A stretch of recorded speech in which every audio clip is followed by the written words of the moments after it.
Alright, good morning, church! Grabe, no? Magandang umaga, ICOC Quezon City South Sector. At sa lahat po ng mga kapatid natin, mga kapamilya, mga kaibigan na kasama natin ngayong umaga. At sa lahat po ng mga nanonood sa atin via Facebook Live, good morning po and thank you for joining us sa ating worship service ngayong umaga. Grabe, parang hindi ako sanay na ma-echo, no? But magandang umaga po sa inyo lahat. Joining us this morning ay ang mga kapatid natin, mga kapamilya natin from other sectors and other churches na kasama natin ngayong umaga. From Isabela and from Singapore, kasama natin si Joel at si Irma, na sila po ay engaged couple already. So welcome po natin si Joel at si Irma. And we also have, I think the Asuncions are here. Nakita ko si Ate Wing Asuncion. So welcome ate. Nakita ko na si Grace na friend ni Mika. At saka si Lizelle na pamangkin ni Ate Grace. So welcome na welcome po. Thank you for joining us this morning sa ating worship service. Nakita ko din para si Minald tsaka si Divine. So welcome. Thank you for joining us sa ating service ngayong umaga. Balikan ko lang po ng very quick yung announcements kanina ni Marel. Again po for our Devo next week, we'll have teaching devotional. That's Wednesday, 7:30 p.m. via Zoom and Facebook Live. And for our Sunday service, next Sunday, ang service po natin ay manonood tayo ng service ng ICOC Philippines because they will be featuring yung ating worship team this coming Sunday. So manonood po tayo ng live sa online service ng ICOC Philippines. Ayan, thank you Jethro. Ganda, no? Pinagmalaki na pa. Pero nakakapanibago po, sabi nga ni Kuya Phil kanina, nakakapanibago yung laki ng venue natin today. According po kay Marie, yung general manager ng venue natin to, this place can accommodate at least 1,000 people. So 1,000 daw yung seating capacity nung place natin and ang dami, no? Kung sa Maple Leaf po dati medyo sikip tayo, medyo naninikip na tayo sa Maple Leaf before. Ngayon medyo nakakaluwag-luwag tayo dito sa Matrix building. And I think Quezon City South Sector kailangan natin masanay sa malaking venue na to. Kaya natin masanay sa malaking venue na to. Kasi po, once our contract ends sa Maple Leaf building, sa katapusan po ng July, Matrix na po, dito na po yung magiging tahanan ng Quezon City South Sector. Starting actually in August 3 to be exact. So kailangan na po natin masanay kung paano mag-commute at dito sa ating worship venue ngayong umaga. Speaking po of new venue, gusto ko lang po pasalamatan natin yung mga family group leaders natin. Palakpakan po natin yung mga FGLs natin, yung mga leaders natin and volunteers. Kasi since last year po, we started looking for possible venues na pwede natin lipatan once mag-expire nga po yung kontrata natin sa Maple Leaf. And honestly po, mahirap po maghanap ng venue. Mahirap po maghanap ng venue. Not only because it's expensive, but also because you want a venue na parang Maple Leaf rin. Yung maraming rooms, sabi nga ni Kuya Phil, there are many rooms. We also want a venue na maraming rooms na nagagamit for CM, for YM, and at the same time for Bible studies after service. And mahirap po maghanap ng mga ganung venue and it's expensive, but I just appreciate our family group leaders for really doing our best para makikita ng venue. And thankfully, God gave us this Matrix, this venue. And would like to say also, thank you sa may-ari po ng Matrix venue because they are disciples and honestly, they don't want us to pay dito sa venue na to. But of course, we'll be using yung electricity, yung water, and we'll be paying also yung sound system. So may babayaran pa rin po tayo dito pero sabi nga affordable po ang ating paggamit dito sa ating bagong building. So grabe, awesome po talaga. And I also want to say thank you kay Marie, yung general manager nitong place natin because siya po talaga yung kasama namin ng mga leadership na i-ready po ihanda itong ating venue this morning. So and to everyone po sa lahat na nag-pray, sa lahat na nag-fast para sa ating venue, maraming salamat po. God really answered and blessed our prayers. So hindi po tayo homeless. Napakaganda po ng ating tahanan ng Quezon City South Sector.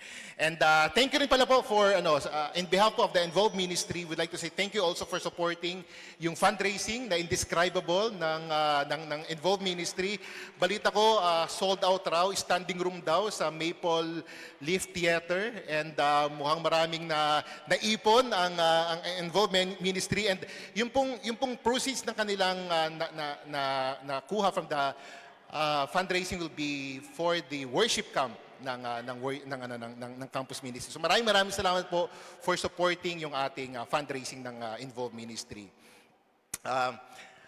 Okay, it's great to be back po sa Quezon City South Sector. Last week po, kasama si Jassy and some leadership ng Philippines, we joined po the Asian Leadership Conference and the Asian Discipleship Summit sa Bali, Indonesia. And as expected po, very encouraging. Not only because ang gaganda ng mga lessons na narinig namin sa Indonesia, but I think the highlight po of our ALC and ADS experience was the fact that we're able to spend time with many disciples sa Indonesia. Yan. So, namin naka-spend time doon ng mga church leaders from all over the Sea region ng ating simbahan. Naka-spend time po namin ni Jassy yung mga church leaders natin sa India, sa Pakistan, sa Thailand, sa India, sa Japan, sa Singapore, sa Indonesia, sa Guam, sa Malaysia, sa Hong Kong at sa South Korea. Nakausap ko po yung leader natin sa Busan, South Korea. Tapos, I'm so tempted to ask him na, bro, how's the train in Busan? How's the train to the Busan? So, syempre hindi ko na siya tinanong kasi I represent ICOC Philippines. I represent my discipler, Romel Casis. Sabi ko, baka may masabi silang iba kay Romel at saka sa ICOC Philippines. So, I held my tongue. Hindi ko na rin tinanong. But, marami-rami po kami naka-English ni Jassy sa Bali, Indonesia, mga leaders po natin. And even po the worship leaders ng Indonesia na kadalasan napapanood natin sa ating mga Zoom devos, nakadaupang palad po namin ni Jassy. Meron silang isang worship leader sa Indonesia. Her name is Regina Ivanova. Yan. Si Regina Ivanova po, she won the Indonesian Idol Season 7. So, celebrity po to. At nasalubong lang niya kami, tapos nagkakwentuhan ng konti. Tapos all of a sudden, they asked us to have a spend time. Spend time daw kami ni Jassy tsaka yung asawa niya.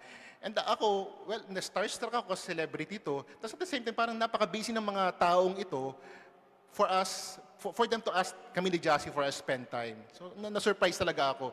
But at the same time, na-amaze lang ako na grabe talaga sila mag-serve sa mga visitors. Hindi pa natuloy yung spend time namin, pero kinokontak pa rin niya ako sa WhatsApp. Grabe, nagko-contact sa aking celebrity. No? Kina-follow, bro, kailan spend time natin? So, sabi niya, mag-spend time na lang daw kami via Zoom. Tapos sabi ko, ano ang papag-usapan namin? Sabi ko na kay Jassy, babe, sabi mo na lang worship leader ka, tapos itanong mo kung how to reach this note. Yun lang mga pag-usapan natin. But we'll be having a Zoom spend time soon, and siguro yung peg ng spend time namin is Indonesian Idol, Philippine Idol Edition. Yan. Yung spend time, yung peg ng spend time namin. But there's a lot of encouragements and good news po that we got from that conference. For example po sa Indonesia Church, right after the conference, they had 21 baptisms.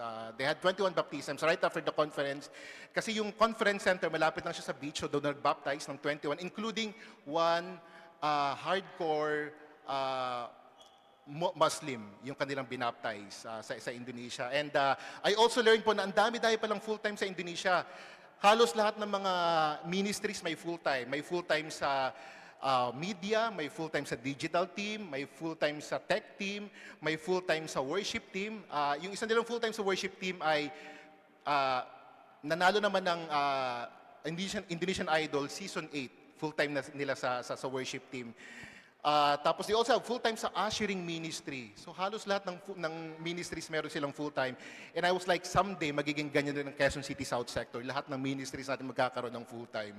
And good news rin po from Malaysia, grabe, this is very encouraging po kasi the Malaysian government gave a very big space of land for free.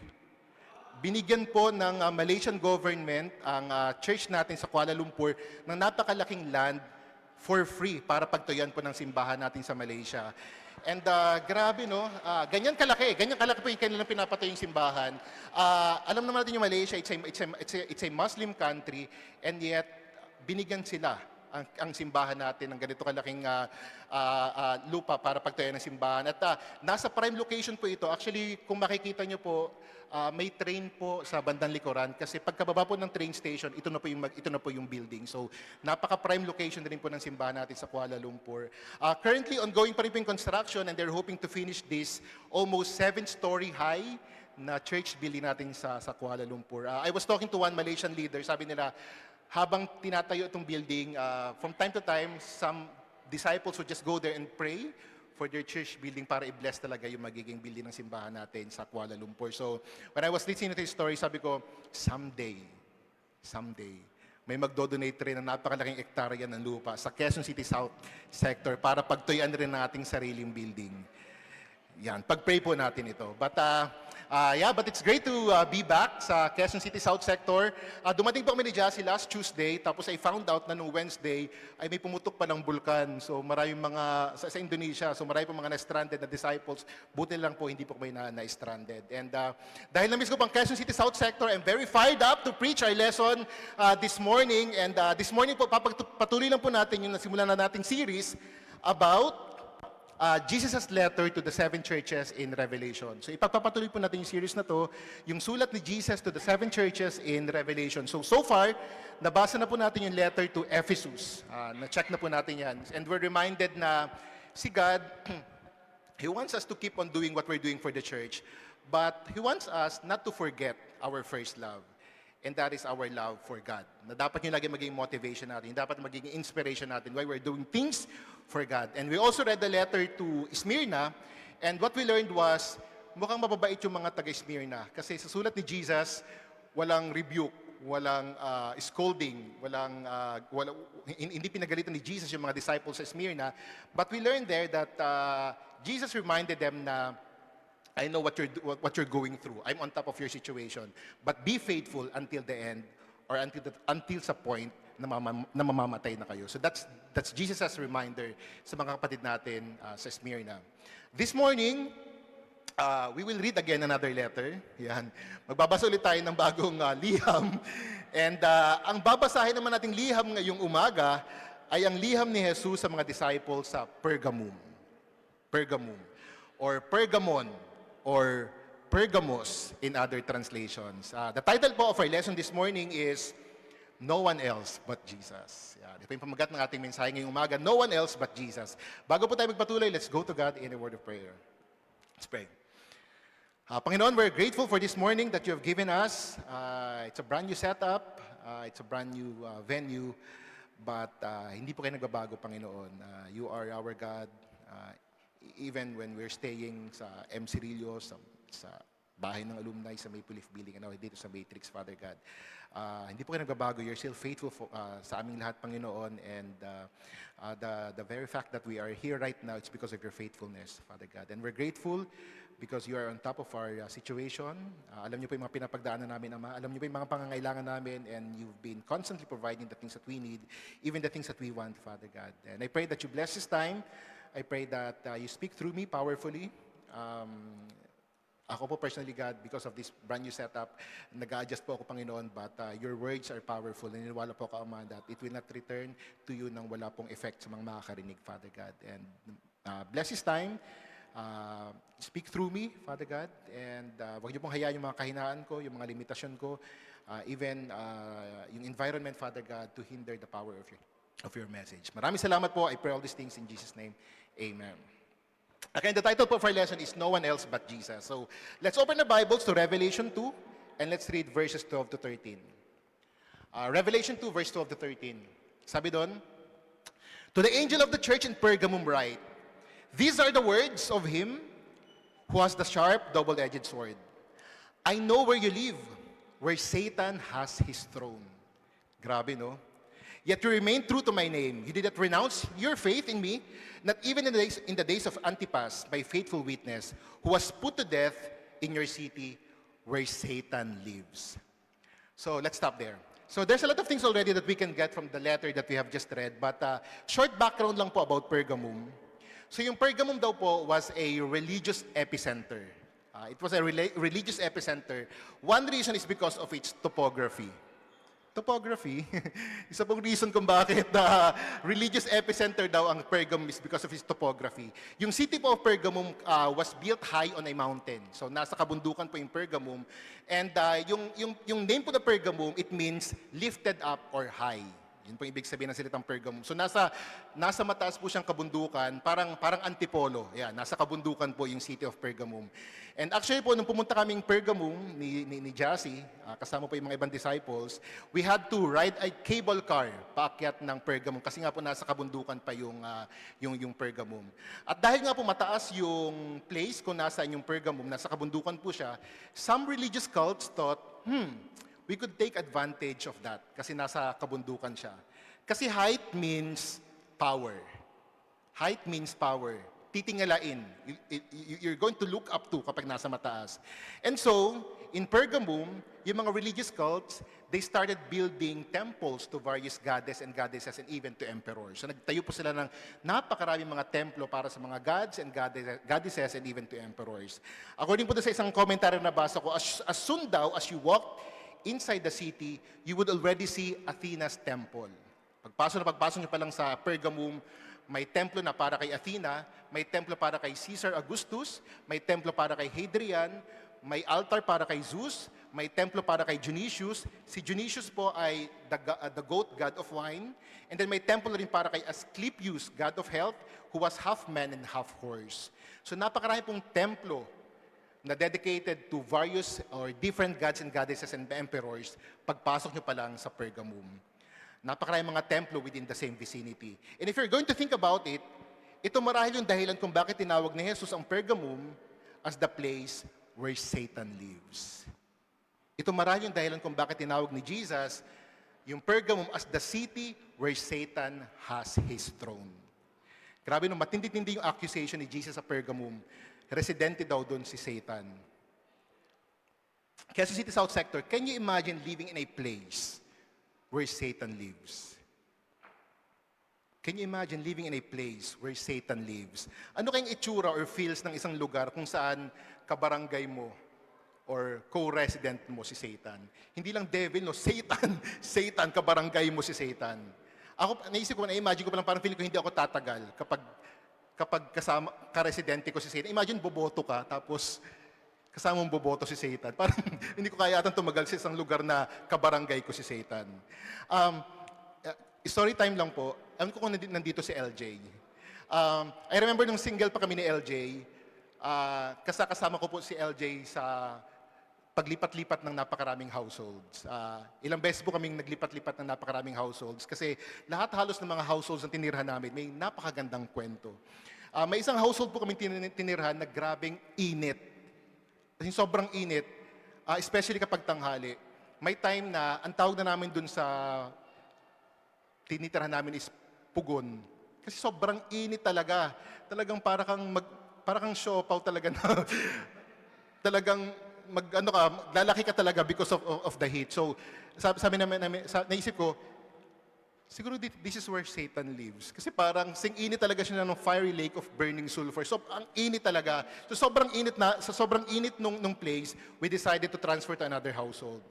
Hindi na siya masyadong mainit, pero may katabi kaming basketball court na parang oras-oras may liga. Tapos kapag gabi, may sabong. Sabi ko, ba naman itong bahay natin to? Tapos yung bahay namin, yung hinihigaan ko, may katabi siyang bintana. Tapos may mga gabi nagigising na lang ako kasi bigla may kumakaripas ng takbo doon sa, sabi ko, LJ, lipat tayo ng bahay. So we transferred to another household. And this time naman, yung mga kasama namin sa household, they're non-Christians. Hindi sila part ng simbahan. And doon, grabe yung experience ko talaga, personally. I remember there's a time na maliligo na ako kasi I have to go to work kasi graveyard shift ako before. Tapos pagbukas ko ng pinto, grabe, ang daming usok. Parang nasusunog natin. Yun pala, may mga nag-iinuman tapos nag-vape. As in, zero visibility talaga yung, sabi ko, LJ, hindi ko kayang tumagal dito sa bahay natin to. So we decided again to move to another household. And remembering these stories with LJ, I can't help but be grateful sa fact that tinanggal kami ni God dun sa mga households na yun. Kasi feeling ko hindi talaga ako tatagal. Masusuffocate talaga ako sa mga ganung setup. But going back sa letter ni Jesus to Pergamum, Jesus described that city as the place where Satan lives. Not because it's hot in the afternoon, not because may maingay na sabungan, or not because meron nagve-vape dun sa lugar, but Jesus labeled Pergamum as the place where Satan lives simply because ang tindi ng idolatry dun sa syudad na yun. Ang tindi ng emperor worship sa lugar na yun. And for sure, heavily persecuted yung mga Kristiyano na nakatira sa Pergamum. But if you keep on reading the letter, we'll see na kahit challenging for a Christian to be a resident of Pergamum, God praised them and lifted them up. Sabi sa verse 14, kahit dyan kayo sa Pergamum nakatira, kahit kasama niyo si Satan dyan sa lugar na yan, you remained true to my name. You remained true to my name. You did not renounce your faith in me, not even in the days of Antipas. So sa kabila raw na napakatinding idolatry, sa kabila na napakatinding emperor worship at persecutions, na natili raw na tapat yung mga disipulo kay Jesus. Hindi raw nila tilalakuran yung kanilang pananampalataya, even in the days of Antipas. Si Antipas po, was the first recorded martyr of Asia. Bebe, parang martyr na rin ako dito.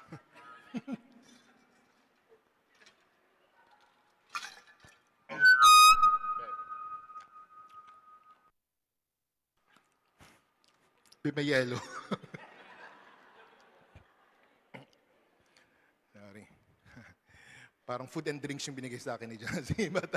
Si Antipas daw po, he was the first recorded martyr of Asia. And he was killed in Pergamum simply because of his loyalty kay Christ. And according to some ancient Christian writings, si Antipas raw po was roasted alive inside a bronze bull-shaped altar during the reign of Emperor Domitian. So, yung bronze na cow, yung may butas yun, ipapasok doon yung martyr, tapos lelechonin yung bronze habang may tao sa loob. So that's how Antipas was killed, simply because he is loyal to Christ.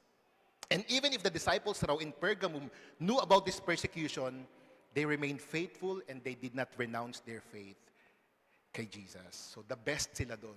They remained faithful despite the many persecutions. And God recognized their faithfulness. Kaya lang, yung letter, papunta pa lang pala sa exciting na part. Kasi if you keep on reading sa verse 14, sabi doon, nevertheless, I have few things against you. I have few things against you. There are some among you who hold to the teaching of Balaam, who thought Balak to entice the Israelites to sin so that they ate food sacrificed to idols and committed sexual immorality. Likewise, you also have those who hold to the teaching of Nicolaitans. Bugs. Okay na sana eh. Faithful na daw sila despite the many persecutions. Kaya lang, meron palang aberya. Inside of their fellowship, meron daw teachings of Balaam and teachings of Nicolaitans that exist.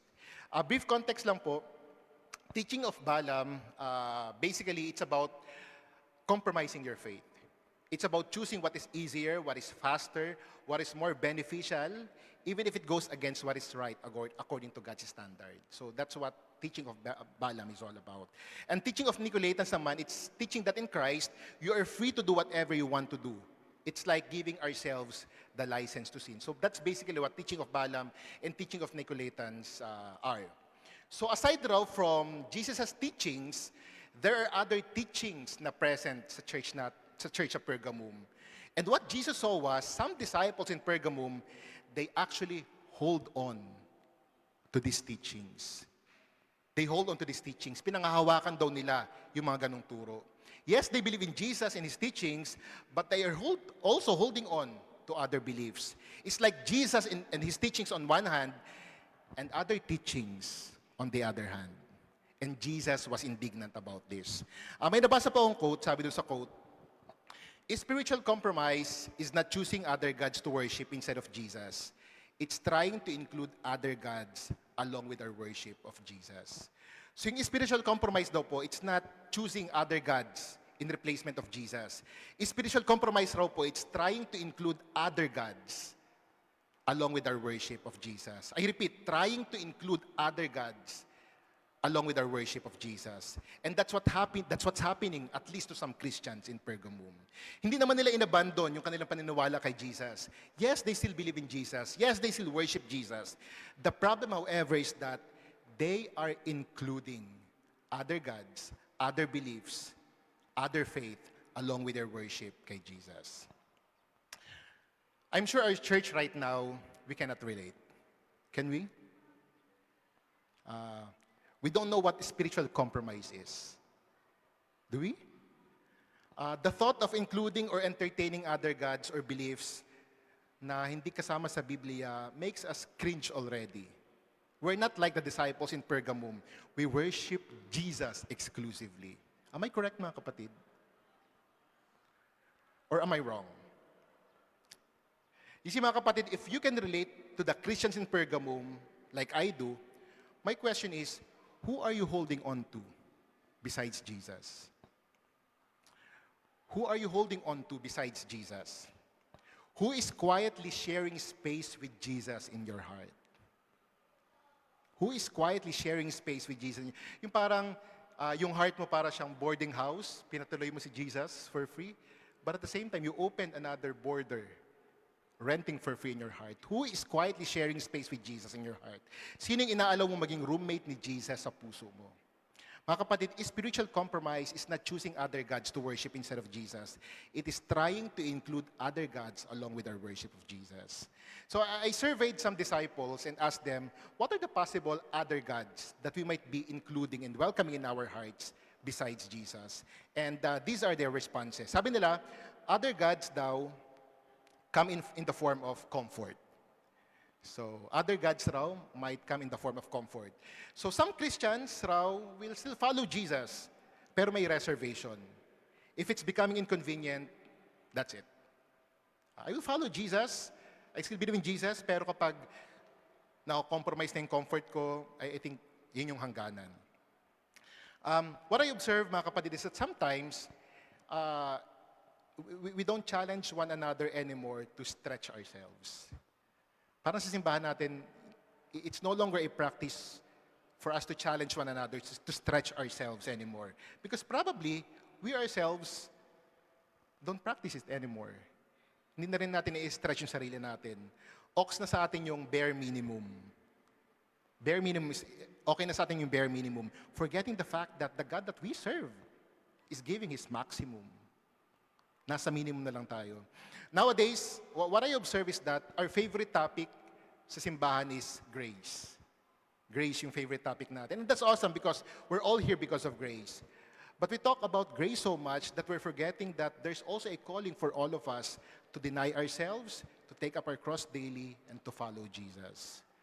Mga kapatid, looking at our service to God, can you still say that you embody denying yourself, taking up your cross daily, and following Jesus? Nasa comfort level pa ba tayo?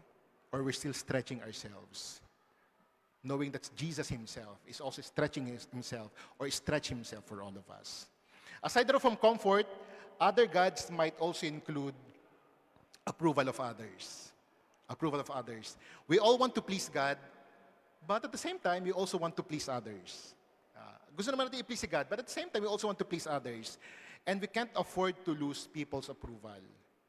And because of that, what I observe is, we start to avoid confrontation just to keep peace. Gusto natin peace lang, so we avoid confrontation. We refuse to correct false teachings just to keep the peace. Because although we want to please God, we also don't want to hurt one another. Some of the things pa po that I learned sa Indonesia conference is that we are used to saying, speak the truth in love. I think we are used to saying that word, that sentence, speak the truth in love. We want to be gentle, and I think that's right. But I think it's also important that we speak love by speaking the truth. We're too focused on speaking the truth in love, gentle, but I also believe that we have to speak love to one another by speaking the truth. Are we still speaking the truth to one another? Or we stop speaking the truth to one another because we were afraid na masasaktan natin yung bawat isa? Naisip ko na yung quality of our day times. Quality of our day times, quality of our conversations. Are we still talking about truth to one another? Or sa mga day times natin, ang laman na ng mga day times natin is, uy, kumusta ang buhay mo? Anong ginagawa mo sa buhay-buhay? We don't talk about Jesus' character anymore. We don't talk about what God has done for all of us. Ano yung calling sa atin ni God? We don't challenge one another to stretch one another. We don't challenge one another na stretch yung bawat isa. Ang laman ng mga day times and conversation na lang natin is, how are you? How's life? We don't even pray. after our D times? Parang naging spend time na lang. Mga kapatid, do we still talk about the truth to one another? My challenge for all of us is that not only in our D times, but in our regular conversation, to always communicate love by speaking God's truth. Lastly po, na nakuha ko sa survey from people is that other gods daw come in the form of worldly ideas and beliefs. Na-convict tuloy ako kasi for the past few months, marami kami na-attend ng mga funeral services and nagpapagpag kami. May pagpag. May pagpag na nagaganap sa amin. But other form of other gods is we give space for worldly ideas and beliefs. Para sa atin, yes, I agree that Jesus is the truth, but I also believe in this truth from the world. Yan. We preach the gospel about sin, we preach the gospel about repentance, we preach the gospel about discipleship, but we also allow cultural norms to reshape us, to shape us. In our conference po sa Indonesia, there are 3 cultural shifts daw po that our church is facing. May 3 raw cultural shift na pinagdadaanan or hinaharap yung simbahan natin right now. Una, yung social media, and second daw is yung about gender identity. I don't know kung napapanood nyo sa mga videos minsan. Sa US, there are some groups of people na for them, if you define yourself as a woman, you are a woman. Meron na mga ganung paniniwala. Na even if you're born male, but if you identify yourself as a woman, you are a woman. That's their belief. And other cultural shift daw po is AI, yung rise of AI. It is not supposed to be funny, but I'm not sure kung napanood nyo na yung prayer sa isang session. And in AI yung prayer, tapos nabasa na rin yung, please feel free to something. Sabi ko, oh mine. Even prayer, ini-AI na natin. And sad raw about AI is that, dahil nasa AI na, nasa ChatGPT na yung mga sagot, we no longer communicate and ask advice to one another. Ako, I remember, mag-a-ask pa ako ng help kay Kuya Romel. Kuya Romel, pa-check nga nito. Pero ngayon, ChatGPT, tatype ko yung lesson ko, yung question ko, ChatGPT, can you make this more heartfelt? Can you make this, can you summarize this? But before, nung wala pa itong mga ChatGPT, I would ask people, I would seek advice from people. Sad truth daw about AI is that we no longer communicate. Even our kids. Kids don't communicate anymore to their parents because all answers. Parang I remember yung mga time na, siguro nung kabataan ko, pag may mga assignments, no? Yung nanay ko pa yung gugupit ng mga anyong lupa, anyong tubig, ididikit. Ngayon, because of that ChatGPT and AI, kids no longer communicate to their parents. And even parents don't communicate. Kasi nasa ChatGPT naman na yung sagot. Sabi po ni Tristan Harris, a tech ethicist and co-founder of Center for Humane Technology, sabi niya, he used to work sa Google. Sabi niya, today, technology has infused itself at a very intimate level with how we form our identity, how we form relationships, how we make choices, and make sense of the world. The technologies of social media and the smartphone have allowed the influence and manipulation of human biases and weaknesses. They can overwhelm our psychology in ways that we simply aren't aware of. The prevalent business models in technology are entirely based on manipulating human weaknesses. How I understand this, tinype ko sa ChatGPT, can you make this more understandable para sa akin? Sabi dito, technology raw has invaded and has been manipulating our human weaknesses.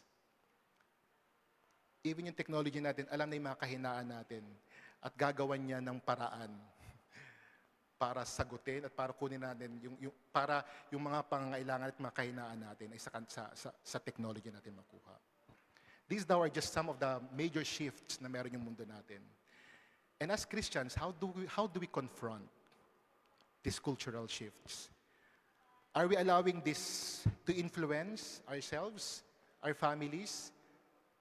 Are we becoming one of them to be more relevant? Or do we keep our grip on Jesus even if it makes us to the world irrelevant? May nabasa pa akong quote. Sabi na sa quote, Christians should live in the world but not to be filled with it. Christians should live in the world but not to be filled with it. A ship lives in the water, but if the water goes into the ship, she goes to the bottom.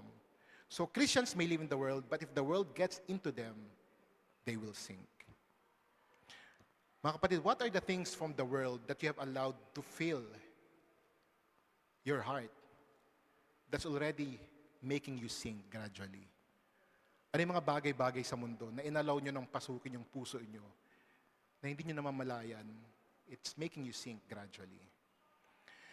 Si Jesus, He called out the disciples from Pergamum for allowing the teachings of Balaam and Nicolaitans fill their hearts. And worse, they held onto it daw alongside with their worship kay Jesus. And so He gave them this direction. Sabi ni Jesus, "Repent therefore, otherwise I will soon come to you and will fight against them with the sword of my mouth. Whoever has ears, let them hear what the Spirit says to the churches. To the one who is victorious, I will give some of the hidden manna. I will also give that person a white stone with a new name written to it, known only to the one who receives it." Sabi ni Jesus, repent. And what happens if they repent? Sabi ni Jesus, "To the one who is victorious, I will give some of the hidden manna. I will also give the person a white stone with a new name written on it, known only to the one who receives it." I will not elaborate this anymore, but Jesus' calling is for us to repent because the truth is, we cannot be faithful to Jesus and still hold on to other things.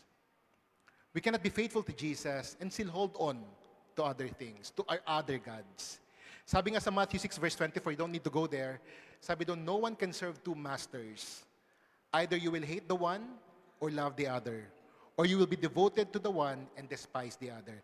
This talks about money, pero maganda yung pinupunto ng scripture na to.